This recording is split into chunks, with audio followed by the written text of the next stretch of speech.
എവിടെന്നാ വിളിക്കുന്നേ? ബിജെപിയുടെ ഓഫീസിൽ നിന്നാണ് വിളിക്കുന്നത്. സുലോചന എന്നാണോ ചേച്ചിയുടെ പേര്? ആ പറയൂ. ഓക്കെ, ചേച്ചിക്ക് പ്രധാനമന്ത്രി കിസാൻ പദ്ധതി കിട്ടുന്നുണ്ടോ? കിട്ടുന്നുണ്ട്. കഴിഞ്ഞ മാസം ലാസ്റ്റോട് കൂടിയൊക്കെ പേയ്മെന്റ് വന്നതാണോ? ആ വന്നിരുന്നു. ഓക്കെ ചേച്ചി, നമ്മളിപ്പോ ഇലക്ഷന്റെ ഭാഗമായിട്ട് വിളിക്കുന്നതാണ് കേട്ടാ. ആ ചേച്ചിക്ക് ഇപ്പൊ ബിജെപി ഭരണത്തോടൊക്കെ താല്പര്യമുള്ള വ്യക്തിയാണോ? ബിജെപി ഭരണം, ഇപ്പോഴത്തെ ഭരണം വളരെ മോശമല്ലേ. മക്കൾക്കൊന്നും ജോലിയൊന്നുമില്ല, യുവജനങ്ങൾക്കൊന്നും ജോലി കൊടുക്കുന്നില്ല. ഉള്ള പൊതുമേഖല കംപ്ലീറ്റ് അദാനിക്കും അംബാനിക്കും കൊടുത്തുകൊണ്ടിരിക്കുകയല്ലേ. ഏതെങ്കിലും ഒരു പൊതുമേഖലയിൽ ജോലി കൊടുക്കാൻ പറ്റുന്നുണ്ടോ?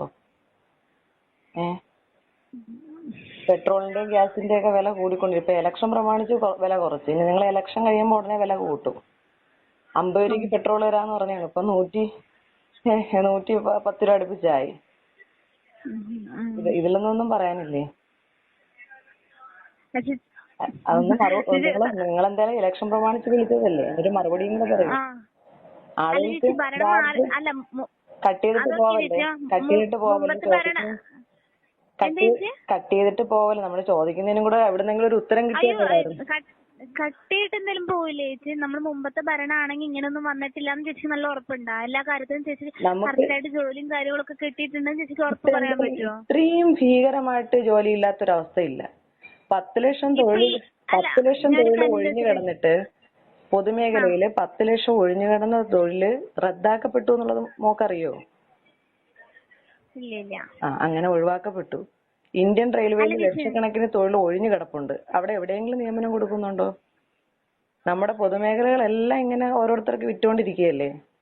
പൊതുമേഖലകളിൽ ജോലി കൊടുത്തില്ലെങ്കിൽ പിന്നെ എവിടെയാണ് സർക്കാരിന് ജോലി കൊടുക്കാൻ പറ്റുന്നത്? ഇപ്പൊ വന്നപ്പം പറഞ്ഞ് കള്ളപ്പണം വെളുപ്പിച്ചിട്ട് 15 ലക്ഷം ഓരോരുത്തരുടെ അക്കൗണ്ടിൽ ഇടുവെന്ന്. ആർക്കെങ്കിലും നിങ്ങളുടെ വീട്ടിൽ ആർക്കെങ്കിലും കിട്ടുമോ?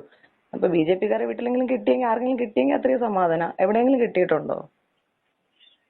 മോളുടെ വീട്ടിൽ കിട്ടിയോ? എന്റെ വീട്ടിൽ കിട്ടിയിട്ടില്ല. അല്ല ചേച്ചി, ഞാൻ ഒരു കാര്യം ചോദിച്ചോട്ടെ. നമ്മളിപ്പോ ഈ ബിജെപി ഭരണം വന്നത് കൊണ്ടാ, കേന്ദ്രത്തിൽ ബിജെപി ഭരിച്ചത് കൊണ്ടാണോ ഇപ്പൊ ഇങ്ങനെ ആയെന്ന് ചേച്ചി വിശ്വസിക്കുന്നുണ്ടോ? അവിടെ ഭരണം മാറ്റം വന്നിട്ടുണ്ടെങ്കിൽ വേറെ ഒന്നുമില്ല. മോളത്തെ ഒരു കാര്യം ചോദിക്കട്ടെ. ഇപ്പൊ ഈ പൗരത്വ ഭേദഗതി നിയമം കൊണ്ടുവന്ന് അതിലെന്തിനാണ് മതം മാത്രം അടിസ്ഥാനമാക്കിയത്? ഈ രാജ്യത്ത് നിങ്ങളൊക്കെ കൊച്ചു കുട്ടികളോ, നിങ്ങളൊക്കെ ഇങ്ങനെ മുസ്ലിങ്ങളെയൊക്കെ മാറ്റി നിർത്തിക്കൊണ്ടാണോ സ്കൂളിൽ പഠിക്കുന്നത്? പക്ഷെ ഇപ്പൊ അങ്ങനെയല്ലല്ലോ. രാജ്യത്ത് ഭരണം പറയുന്നത് ഈ 3 അയൽ രാജ്യങ്ങൾ, പാകിസ്ഥാനെന്നും ബംഗ്ലാദേശെന്നും അഫ്ഗാനിസ്ഥാൻ എന്നുള്ള 3 രാജ്യങ്ങളിൽ നിന്നുള്ള മുസ്ലിങ്ങളെ മാത്രം എന്തിനു നിങ്ങൾ മാറ്റി നിർത്തണം?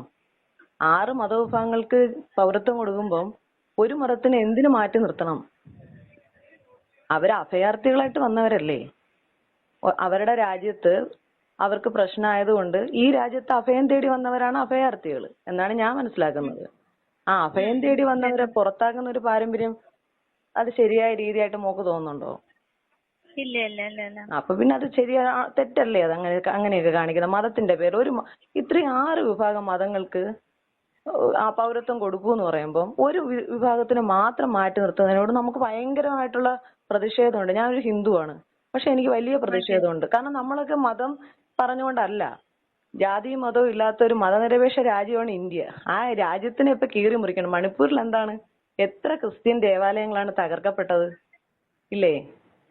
മണിപ്പൂർ ഭരിക്കുന്ന ആരാണ്? ബിജെപി ആണ്. ബീരേൻ സിംഗിന്റെ ഗവൺമെന്റ് ആണ് മണിപ്പൂർ ഭരിക്കുന്നത്. രാജ്യം ഭരിക്കുന്നത് നരേന്ദ്രമോദിയുടെ ഗവൺമെന്റ് ആണ്.